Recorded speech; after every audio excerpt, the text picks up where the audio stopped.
This is the sixth announcement by Echo Base Radio Blastland. Listen now to the sixth chapter of Blastland.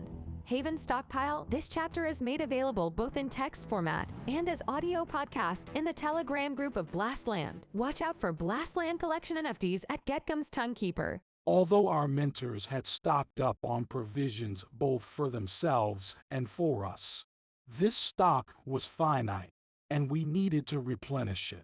There was a warehouse called Haven Stockpile marked on the map.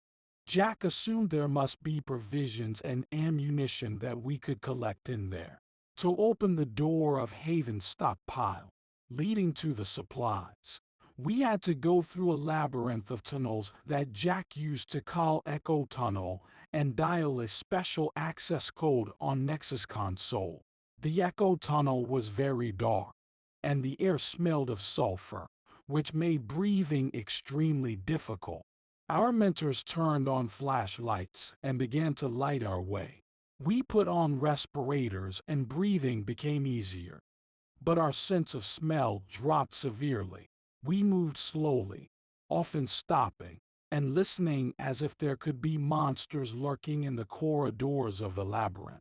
I knew firsthand that the new reality had spawned a huge number of monsters ready to attack and to kill you. Lilu was also treading carefully, her ears like locators, trying to register the slightest sounds or moves. But then a strange slime that was dripping down from the wall caught her attention. She stopped abruptly, thus alerting me and our mentors even more. I walked over and sniffed. Through my respirator, I could barely pick up the strange odor. The odor was rotten and nauseating. Lilu and I simultaneously lifted our faces up and saw a slug-like creature on the ceiling. It was a big and tasty gloom slimer. It was the source of the slime. Jack quickly oriented himself and didn't give Gloom Slimer a chance to maneuver. With a quick motion of his hand, he ordered us to approach it, and then fired a shot at the creature. The shot sounded like a snap, as it was not a bullet, but a special dart with a chemical composition. The lab invented these dots and called them Blitz Dart. The Gloom Slimer creature peeled off the ceiling and fell to the floor. Then it rotated several times and burst. The slime sprayed everywhere, but it didn't hit us as we ran away to a safe distance and hid behind a corner. Then we came back, and as we passed the place where Gloom Slimer had burst, our mentors carried us in their arms to keep the slime from getting on our paws.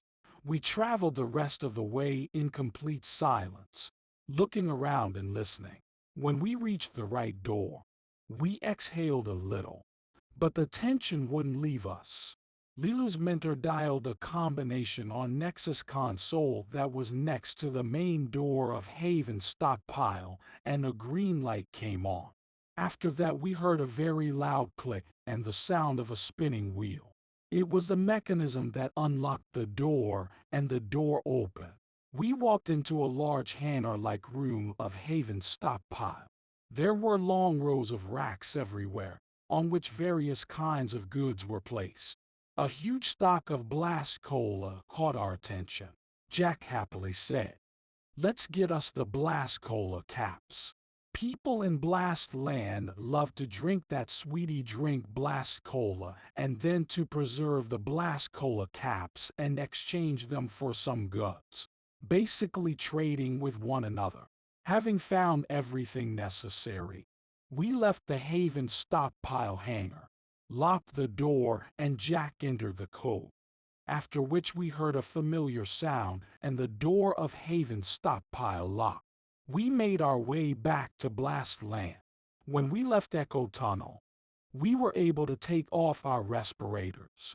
The first breath of fresh air, despite the radiation outside, was like a bite of the most delicious treat, and we enjoyed it so much. This chapter was made available by Echo Base Radio Blastland. Watch out for next chapters in Blastland official Telegram channel. Visit our Blastland collection NFTs at Getgum's Tonguekeeper.